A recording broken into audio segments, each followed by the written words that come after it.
À l'instant précis où cette vidéo commence, quelqu'un est en train de perdre l'usage de la parole. Quelqu'un d'autre ne pourra plus jamais bouger correctement son bras gauche. Et pendant que des familles paniquent dans une cuisine, un salon ou une voiture, des millions de cellules cérébrales disparaissent définitivement. Le plus dur à accepter, dans énormément de cas, les dégâts auraient pu être limités si quelqu'un avait reconnu les signes assez tôt. Il y a quelques mois, une femme m'a envoyé un message que je n'ai jamais oublié. Elle m'a écrit : « Mon frère s'est effondré pendant un repas de famille. On croyait qu'il faisait un malaise à cause de la fatigue. On a attendu avant d'appeler les secours. Aujourd'hui, il ne peut plus travailler et il a perdu une partie de son autonomie. Le temps perdu ?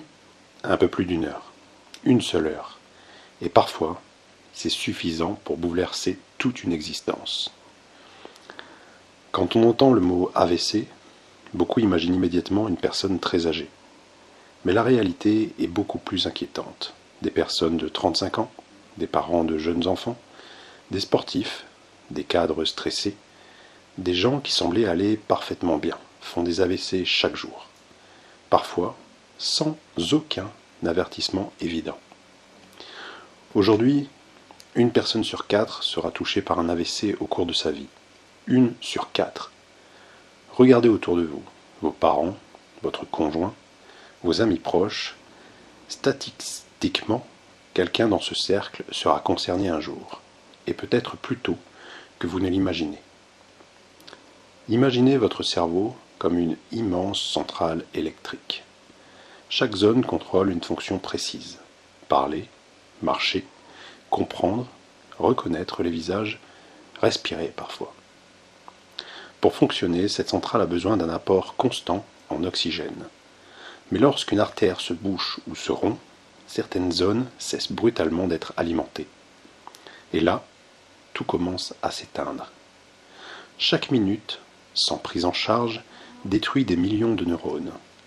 Des cellules uniques, irrécupérables. Contrairement à une coupure ou un os cassé, le cerveau ne se répare pas facilement. Certaines pertes peuvent devenir définitives. La parole, la mémoire, l'équilibre, la mobilité, parfois même la personnalité. Mais voici ce qui change tout. Dans les premières heures, les médecins peuvent parfois limiter les dégâts. Il existe des traitements capables de rétablir la circulation sanguine dans certaines situations. Le problème, c'est qu'ils doivent être administrés extrêmement vite. C'est une véritable course contre le temps. Et malheureusement, beaucoup de personnes arrivent trop tard. Parce qu'elles étaient loin de l'hôpital, mais parce que personne n'a reconnu les signes. Quand un AVC commence, les réactions sont souvent les mêmes. Les proches pensent : il est juste fatigué. Elle doit faire une chute de tension. Ça va sûrement passer. Alors on attend quelques minutes, puis 30, puis 1 heure, et pendant ce temps, le cerveau continue de souffrir. Le plus tragique, c'est qu'il existe un moyen très simple de reconnaître rapidement un AVC. Un test que tout le monde devrait connaître. Un test qui prend moins de 10 secondes. Et dans la prochaine partie, vous allez apprendre exactement comment l'utiliser. Après des années passées dans les services d'urgence, des neurologues ont remarqué quelque chose de terrible. La plupart des victimes d'AVC arrivaient beaucoup trop tard. Non pas parce que les secours étaient lents, mais parce que les proches ne comprenaient pas ce qui se passait. Alors les médecins ont créé une méthode simple, facile à retenir, facile à utiliser, même en situation de panique. Cette méthode repose sur 4 réflexes simples, 4 vérifications rapides. Et parfois, ces quelques secondes suffisent à sauver toute une vie. Regardez attentivement le visage de la personne, puis dites-lui : peux-tu sourire ? Un vrai sourire, naturel. Et observez immédiatement un côté de la bouche qui descend, une joue figée, un œil qui ne se ferme plus correctement, ou un sourire asymétrique. Parfois, le changement est subtil, mais parfois, on a l'impression qu'une moitié du visage s'est brusquement déconnectée, comme si les muscles ne répondaient plus. Ce n'est pas de la fatigue, ce n'est pas un coup de stress, cela peut être un AVC en cours. Deuxième réflexe, tester les bras. Alors, demandez, levez les deux bras devant toi. Les deux bras doivent rester au même niveau, même si un bras retombe. Mais si un bras retombe, tremble fortement, dérive vers le bas, ou refuse complètement de monter, il faut agir immédiatement. Le cerveau tente encore d'envoyer les ordres, mais la connexion neurologique commence à se couper. Et plus le temps passe, plus les dommages risquent de devenir permanents. Troisième réflexe, écoutez la parole. Donc maintenant, faites répéter une phrase simple. Par exemple, aujourd'hui, il fait beau. Écoutez attentivement. Les mots sont-ils déformés? La phrase est-elle incohérente? La personne parle-t-elle comme si elle était alcoolisée? Parfois, elle comprend parfaitement ce qu'on lui dit, mais elle n'arrive plus à répondre correctement. Et pour la personne qui vit cela, la sensation peut être terrifiante. Elle sent quelque chose qui ne va pas, sans toujours réussir à l'expliquer. C'est pour cette raison qu'il faut garder son calme. Votre réaction peut faire toute la différence. Quatrième réflexe, agir immédiatement. Si un seul de ces signes apparaît, vous appelez immédiatement les secours, le 15 ou le 112 sans attendre. Même si les symptômes semblent légers, même si la personne dit « ça va passer ». Et surtout, ne perdez pas de temps avec les mauvaises réactions. Ne donnez pas à boire, ne donnez pas de nourriture, ne donnez pas de médicaments sans avis médical et surtout, n'attendez pas pour voir. Chaque minute perdue détruit davantage le cerveau. Il existe une information absolument essentielle. L'heure exacte du début des symptômes. Dès que quelque chose paraît anormal, regardez l'heure, notez-la. Prenez une photo si nécessaire, parce qu'à l'hôpital, cette information peut orienter toute la prise en charge. Et maintenant, laissez-moi vous raconter l'histoire d'une femme qui a survécu grâce à la rapidité de son fils. L'histoire de Sophie et les signes que tout le monde ignore. Sophie avait 61 ans. Elle travaillait encore, elle gardait régulièrement ses petits-enfants.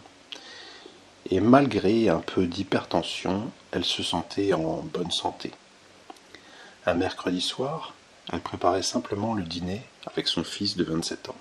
Une soirée banale. Jusqu'au moment où elle a laissé tomber une assiette au sol. Son fils a d'abord pensé qu'elle s'était coupée, mais lorsqu'il a relevé les yeux, quelque chose lui a immédiatement paru étrange.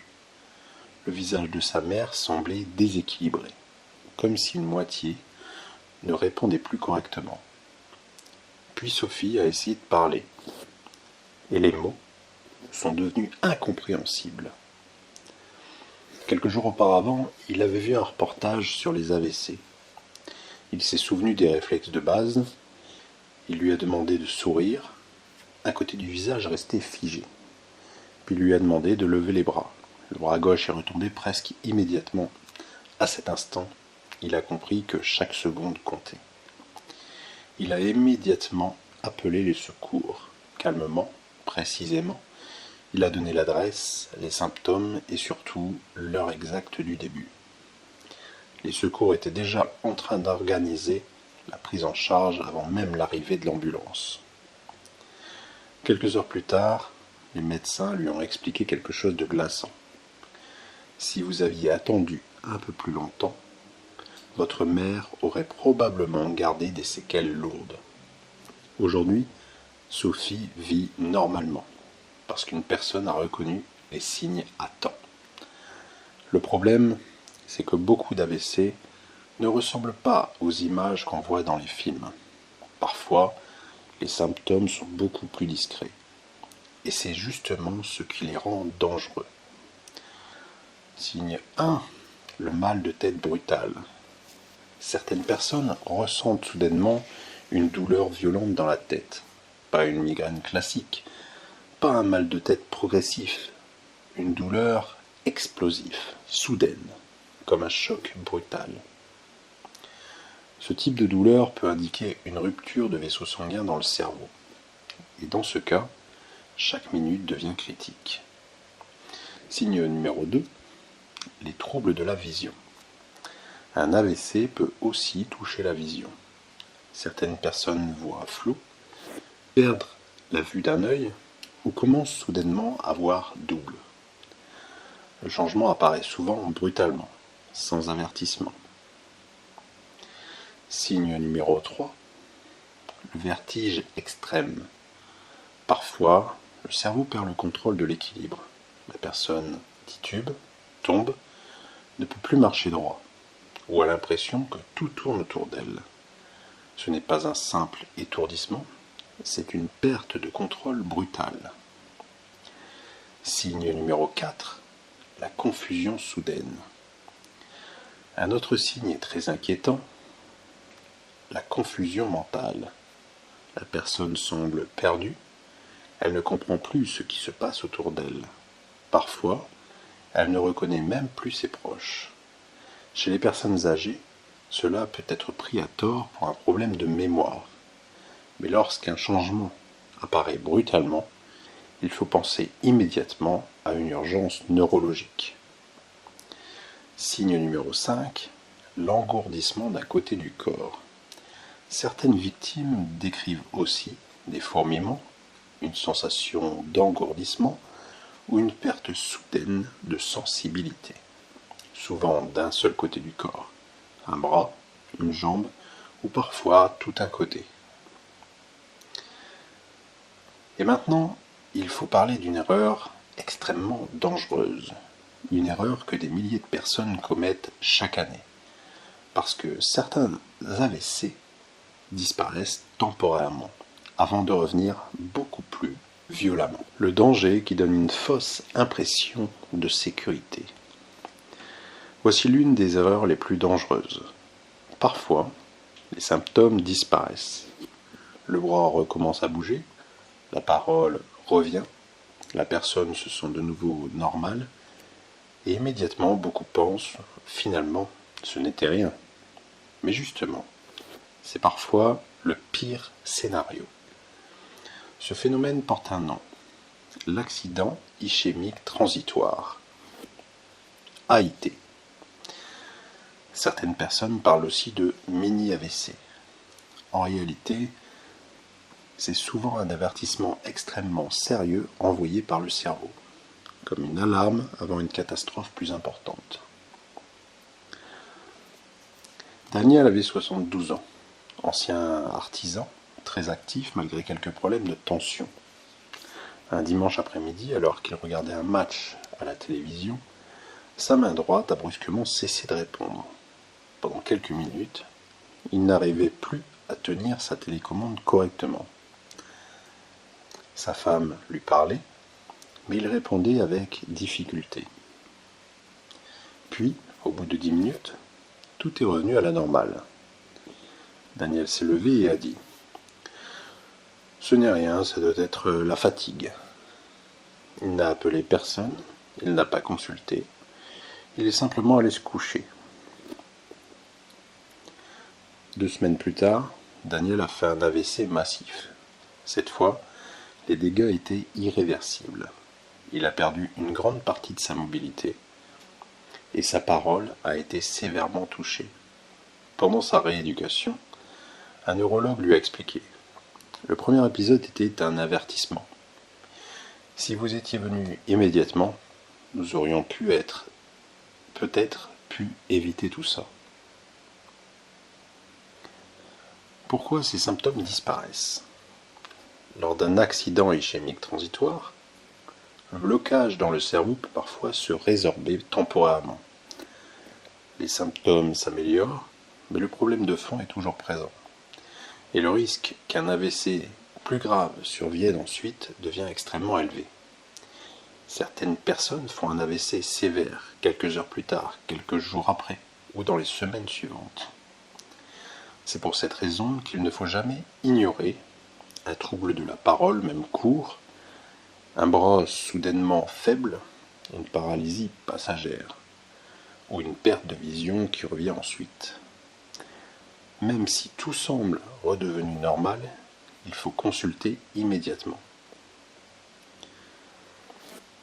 Les autres signes très dangereux, la difficulté à avaler. Certaines victimes d'AVC n'arrivent plus à avaler correctement. Elles s'étouffent avec leur salive ou ressentent une sensation étrange dans la gorge. Cela peut signaler une atteinte très sérieuse du cerveau. Des nausées et vomissements soudains. Des nausées brutales accompagnées de vertiges et de troubles neurologiques doivent également alerter, surtout lorsqu'elles apparaissent sans raison évidente. Des fatigues extrêmes et inexpliquées. Parfois, la personne ressent une fatigue écrasante d'apparition brutale, comme si son cerveau décrochait.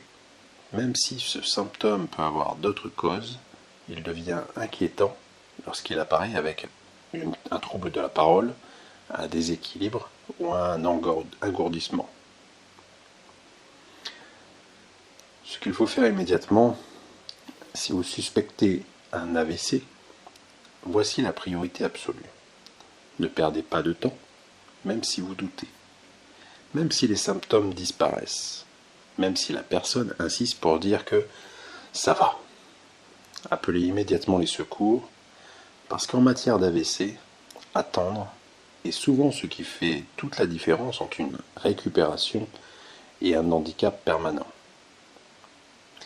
Et maintenant, vous allez découvrir exactement quoi faire pendant les dernières minutes critiques, enfin les premières minutes critiques, les gestes utiles, les erreurs à éviter et le protocole que les urgentistes recommandent réellement. Que faire pendant les premières minutes ?